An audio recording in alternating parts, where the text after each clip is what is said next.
Hi, it's Sandy Wyllie. Welcome to my mental health channel, 50 Shades of Black and White, where I try to wipe away the stigma of mental illness. And I talk about my own mental illness, which is borderline personality disorder, my own personal experiences with my 20 years of therapy, my therapies, my therapists, unethical ones who have had sex with. I go into other mental health issues like schizophrenia, which my dad had, narcissism, post-traumatic stress disorder, just a whole array of mental illnesses that I talk about. And I come here to you on my channel not as a therapist or a person who has a degree in psychology. I come to you as a patient of almost 20 years. And so I am not giving you a professional point of view or advice. I'm giving you a very personal one. All I ask of you is to be kind to me, kind to everyone else in the comments. If you like what you see, give it a thumbs up. And join if you haven't joined already. It's absolutely free. So I hope you'll take a chance and see what, you can find out. Feel free to share your own stories, your own struggles with that you've gone through, or someone who you love has gone through with the mental illness. It doesn't have to be borderline personality disorder like me. So let's get on to today's video, which is splitting. I have no friends because I split my friends.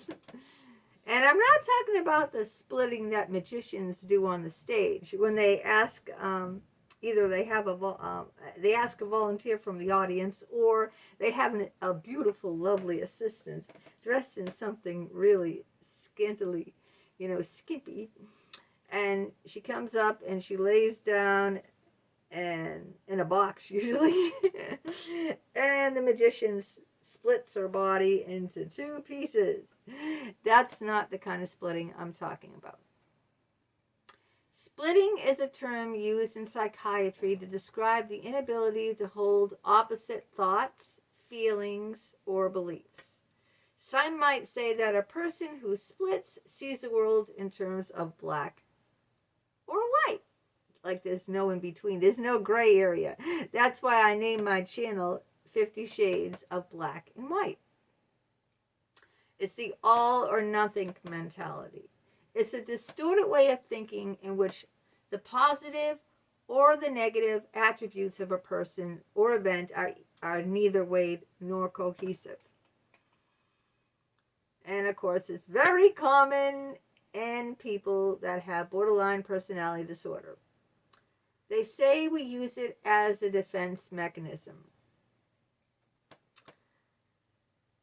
So this is what it is, Say you're with your friend and you think your friend is awesome. She's great. You guys I got our best gal pals. You really look up to her. You admire her. She wears the coolest, the coolest makeup, the coolest hair, the coolest clothes. I mean, she's trendy. She's fashionable. Everything, But then suddenly she says something to you that is offensive. I don't know, it could just be like an innocent remark, like,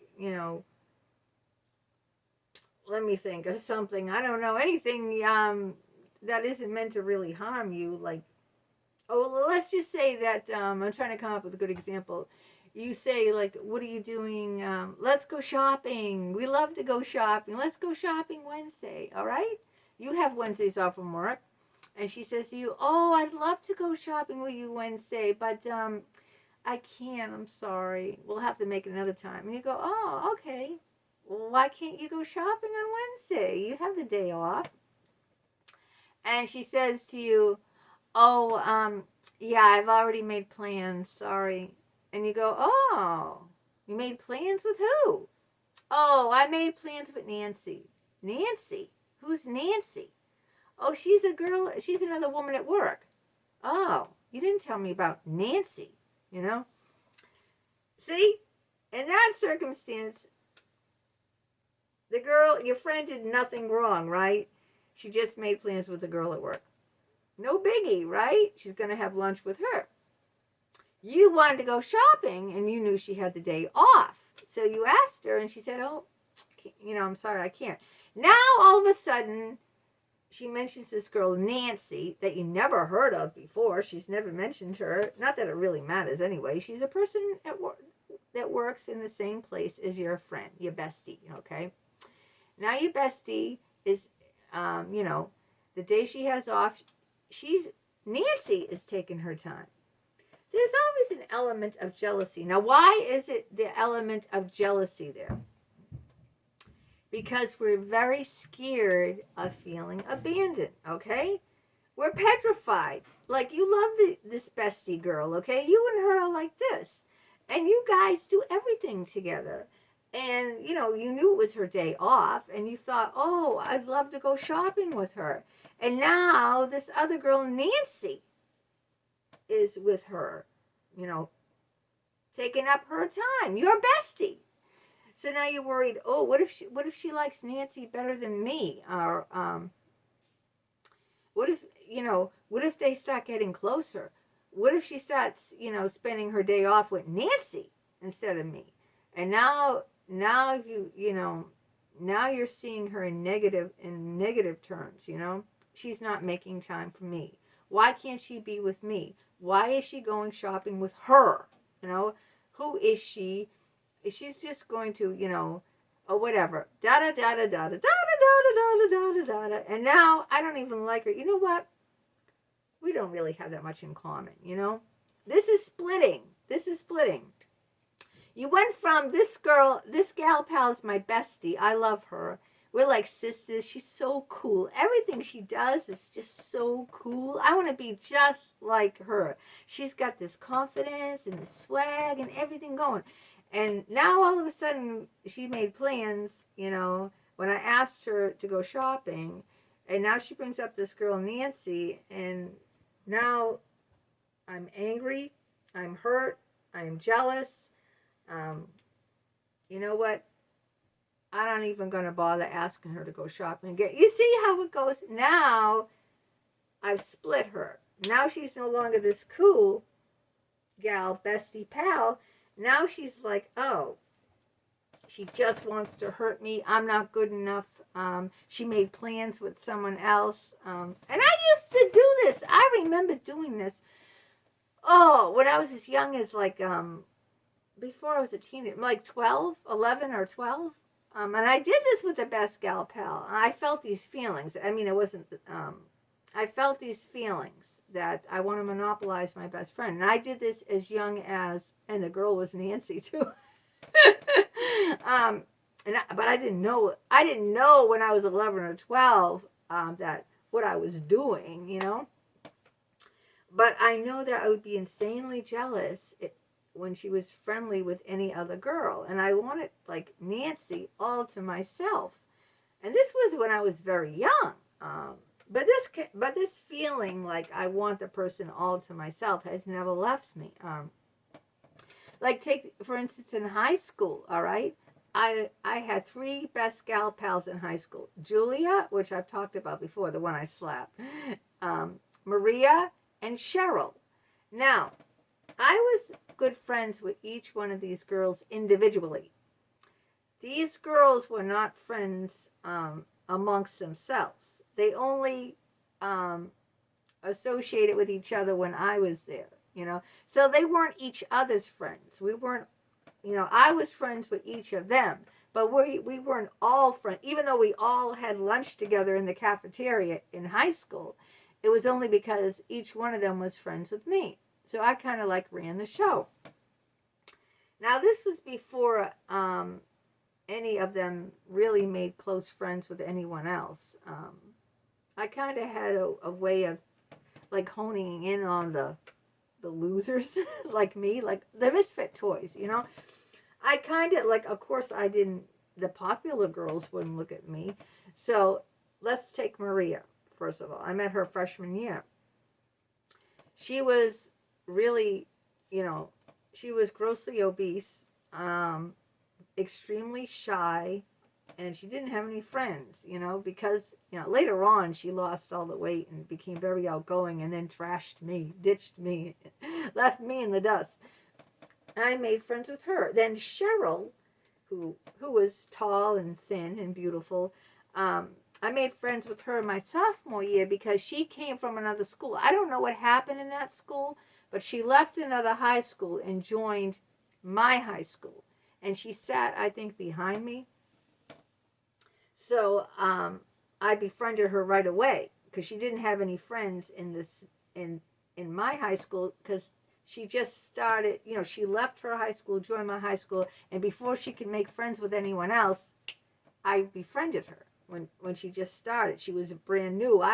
Everyone else had been in the high school for a year. This was our sophomore year. And then Julia wasn't very popular either. She was grossly overweight. She wasn't shy, but she was like rough around the edges, like tough, So I kind of honed in on people that didn't really have friends. And so I was their like soul friend. And that's how I never felt in those relationships in high school. I never felt jealous of anyone else or, until Janice made friends. Cheryl made friends with Janice. Remember Janice, my drinking buddy? The one who had the tumors, who had her bladder removed? Go listen to the other video. Cheryl became friends with Janice and someone else she worked with. My senior year, she became friends, really good friends with Janice. I became jealous, and I told her I wasn't going to her graduation party, high school graduation, if she invited Janice there. Do you see how I am? Insanely jealous, and this is girls. This is not guys, like romance or anything like that. But so that's how that happened. And after high school, I didn't even show up at her high school graduation, which I was invited. I think she didn't even invite Janice there because she knew if she invited Janice there, I wouldn't show up. But I didn't show up, and I was nasty, wasn't I? Oh, God. I was not a good friend.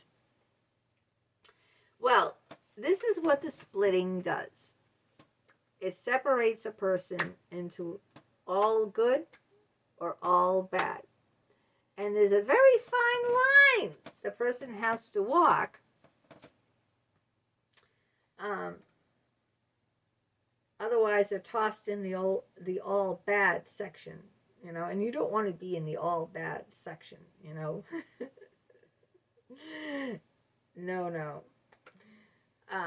So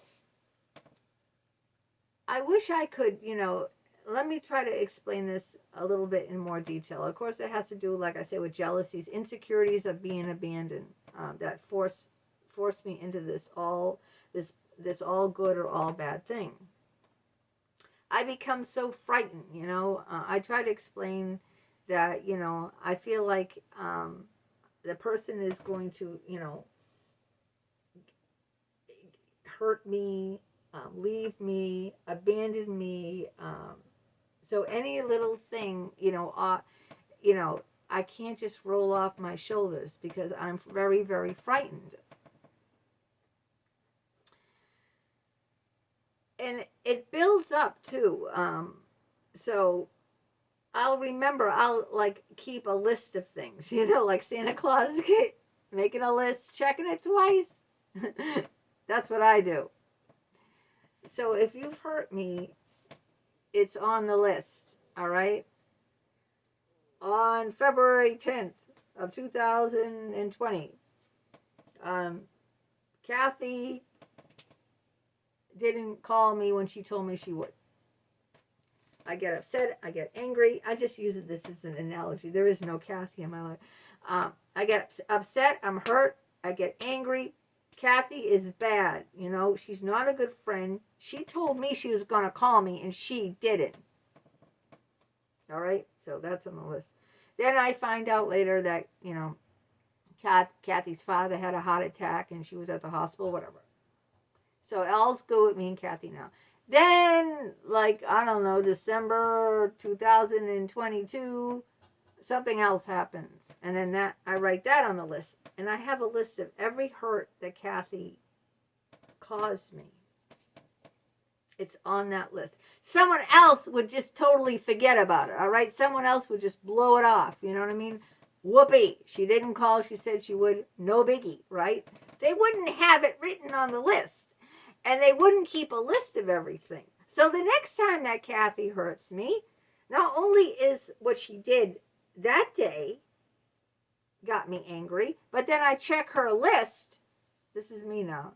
And I'm saying, and all the other past hurts are coming up to compound the new hurt. You see what I'm saying? So let's just say it's my birthday. I don't get a card from Kathy.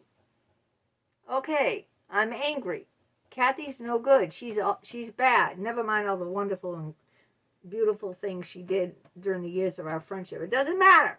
It's my birthday. I didn't get a card. She's bad. Now, she's bad, and she didn't call me 2 years ago, and she said she would. And she made plans with another girl on a day that I had off, and she knew I had the day off. You know, so now I'm going down that list. Every single thing that she did wrong is conjured up.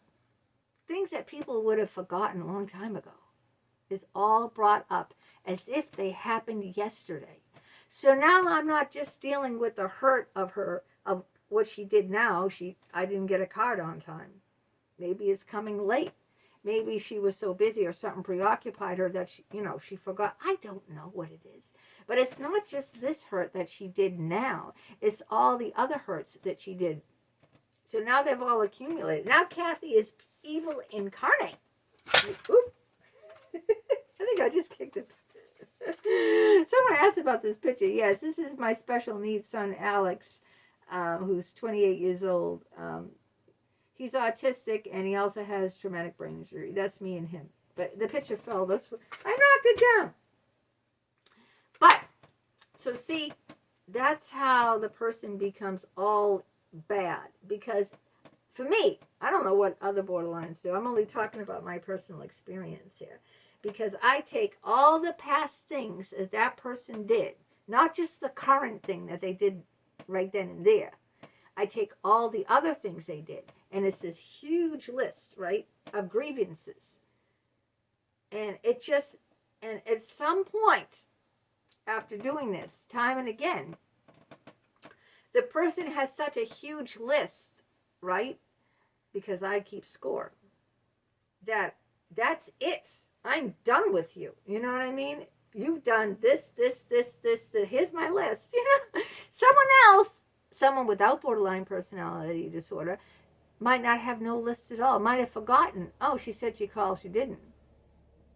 Who remembers stuff like that? Or, oh, she made plans with another friend. How nice. But not me. No, not me. Not me who's scared shit. I'm going to, she's hurting me. I'm going to lose her. She's abandoning me. I'm not good enough a friend for her. She's going to find someone. Not me. I keep score. I have my little scorecard like in Yahtzee. And I'm keeping score. So I know everything she did from day one. From day one. And say we've been friends with, 3 or 4 years. I've kept score of every hurt, So when a new hurt comes on, all the hurts have accumulated because I got this long list. So it isn't just that one hurt. It's everything. And she's horrible. And if she's hurt me enough, and, I keep in score with the long list, I'm done with her. I can't take it anymore. I can't take it. Look at this list. Look. Someone would look at the list and laugh at me, a person who isn't borderline, and would not understand me at all. They would say, What are you talking about? She didn't call you when she said she would 3 years ago? What are you talking about? How can you even remember that shit? Or she went out with a friend on her day off or something like 2 years ago? Or like, what? You know, that's it. That's what it is for me. That's what splitting is for me. That's how I can take a person, you know, and put them into the all bad, evil incarnate category, because I keep that laundry list of things that have hurt me, you know. They hurt me because my hurt is much deeper than someone else's hurt because of my mental illness. My hurt, you know, it doesn't go away. You know, I can't let it roll off my shoulders. I can't, that hurt doesn't go away. It's there, all right? Even if the person didn't do anything really wrong. And in everyone else's eyes, the person didn't do anything wrong. If the person might have done something wrong and said, look, I'm really sorry, someone else would say, okay, yeah, forget about it. They wouldn't keep a list. They wouldn't, the hurt accumulate. Even if they said they were sorry, even if they did nothing wrong, it still hurts. And, you know, when they do something new, it's not only that hurt, but all the past hurts. A big laundry list that no one else would even keep score about. But because I'm overly, you know, emotional, I'm scared of being abandoned. That, you know, this laundry list, or whatever you want to call, of grievances, of things that this person, that's just one person, of that what people do, I keep hold of tightly. I'm wondering even if my son might have this. I'm not saying he does, but he did tell me, I don't forget anything. I remember everything, even things I don't want to. He did say that. He said that to me. So I don't know, you know, do I think he is? I mean, his mother's borderline. I wouldn't say for 100% sure, because I don't see him acting impulsively. I don't see him in a rage. I don't see a lot of the telltale signs that were, you know, I would say, yes, he's obviously borderline. But because he has a borderline mother, I don't know, you know, there's always that, you know, genetic possibility. But anyway, that's how it feels for me. So I hope if, you know, if you're involved with a borderline who has, you know, symptoms like me, and you do something that hurts them, even though you think it's innocent, like forgetting a phone call or something, like no big whoop. If they're like me, it'll be that and all the other past things you did that you forgot about. And they can be innocent little things, like you would say, huh? She's still holding on to that? Yes, I'm still holding on to that. And every other little thing that you did that hurt me. And that's how it is. All right.